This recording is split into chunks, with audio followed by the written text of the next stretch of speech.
జనక మహారాజు యొక్క ఆదేశమును అనుసరించి ఆ దూతలు 3 దినములు నిర్విరామముగా ప్రయాణం చేసిరి. ఆ దీర్ఘ ప్రయాణమునకు వారి రథాశ్రములు పూర్తిగా అలసిపోయాను. ఆ విధముగా వారు పయనించి అయోధ్యానగరమునకు చేరిరి. అంతటా ఆ రాజదూతలు దశరథుని రాజభవనమునకు చేరి ద్వారపాలకులతో, మేము జనక మహారాజు దూతలము, ఈ విషయమును మీ రాజుగారికి త్వరగా తెలుపుడు అని నుడివిరి. ఆ ద్వారపాలకులు ఈ సంగతిని దశరథునికి నివేదించిరి. పిమ్మట దశరథుని అనుమతితో ఆ దూతలు రాజభవనమున ప్రవేశించిరి. పిదప వారు దేవతుల్యుడైన వృద్ధుడగు దశరథ మహారాజును దర్శించిరి. అంతటా రాజుగారి సౌజన్యమునకు వారు ప్రశాంత చిత్తులైరి. పిదప దూతలు అంజలి ఘటించిన వారై నియమపూర్వకంగా రాజుగారితో ఇట్లు మధురవచనములను పలికిరి. ఓ మహారాజా, మిథిలాప్రభువైన జనకుడు అగ్నిహోత్ర నిరతుడవైన నీ క్షేమమును, మీ పురోహితుల గురువుల పరివారముల క్షేమ సమాచారములను సౌహార్దపూర్వకముగా మధురవచనములతో మరీ మరీ అరసిరి. మిథిలాధిపతి అయిన జనకుడు మిక్కిలి శ్రద్ధాసక్తులతో మీ క్షేమ సమాచారములను అడిగాను. పిమ్మట విశ్వామిత్ర మహర్షి అనుమతితో ఆ ప్రభువు మీకు ఈ సందేశమును పంపెను.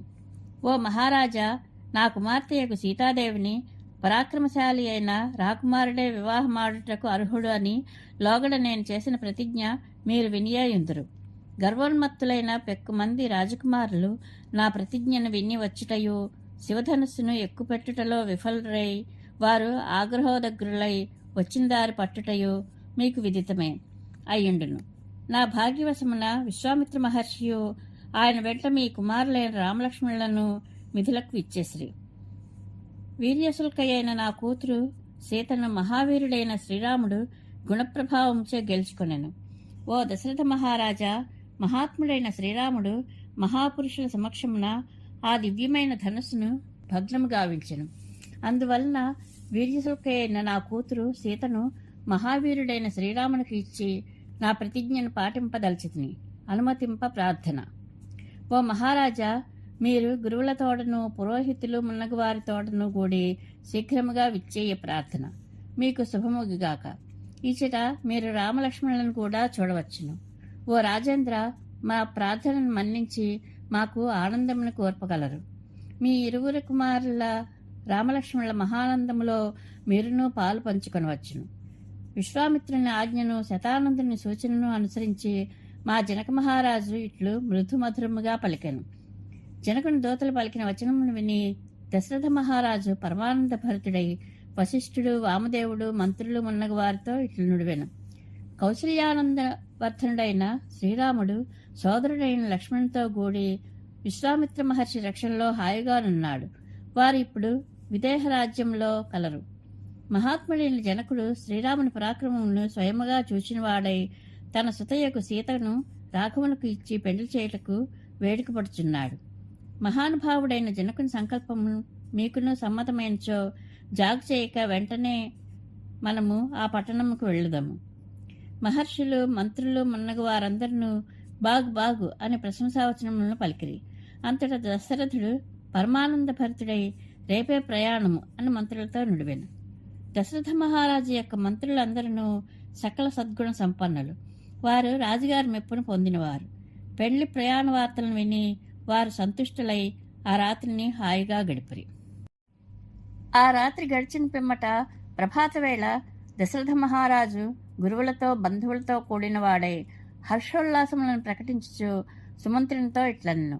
కోశాధికారులు అందరూ సమృద్ధిగా ధనమును తీసుకొని వివిధములకు రత్నములను, బంగారు ఆభరణములను మొదలగు పెండ్లి వేడుకలకు కావలసిన సమస్త వస్తువులను సమకూర్చుకుని సర్వసన్నద్ధులే ముందుగా వెళ్లవలను.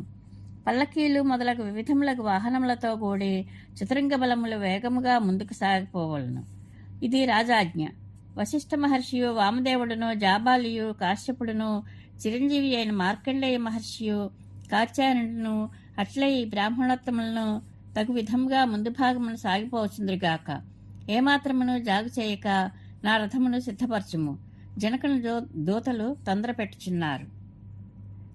దశరథ మహారాజు ఋషులు మున్నగు వారితో కూడి ప్రయాణం చేయుచుండగా చతురంగ బలములు రాజాజ్ఞను అనుసరించి ఆయన వెంట నడిచెను. దశరథుడు తన వారితో కూడి 4 దినములు ప్రయాణం చేసి మిథిలానగరమునకు చేరెను.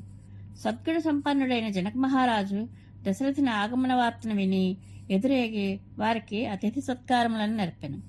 దశరథుడు సపరివారముగా విచ్చేసినందుకు జనకుడు మిక్కిలి సంతుష్టుడై వృద్ధుడైన మహారాజును సమీపించి త్వరలో వివాహ శుభకార్యక్రమములు జరిగినని భావించి తన హర్షమును ప్రకటించెను. పిమ్మట జనక మహారాజు దశరథ మహారాజును ఉద్దేశించి సంతోషంతో ఇట్లనెను: రఘువంశజుడైన ఓ దశరథ మహారాజా, మీకు స్వాగతము. మీరు ఇచ్చటికి విచ్చేయుట మా అదృష్ట ఫలము. మీ కుమారులిరువురును తమ మహాపరాక్రమమును ప్రకటించి పొందిన ప్రీతిని మీరును అనుభవించగలరు. దేవతలతో కూడి వచ్చిన ఇంద్రుని వలె సమస్త బ్రాహ్మణోత్తములతో కూడి పూజ్యుడు మహాతేజస్వి అయిన వశిష్ఠ మహర్షి ఇంటికి ఇచ్చటికి విచ్చేయట మా భాగ్యము.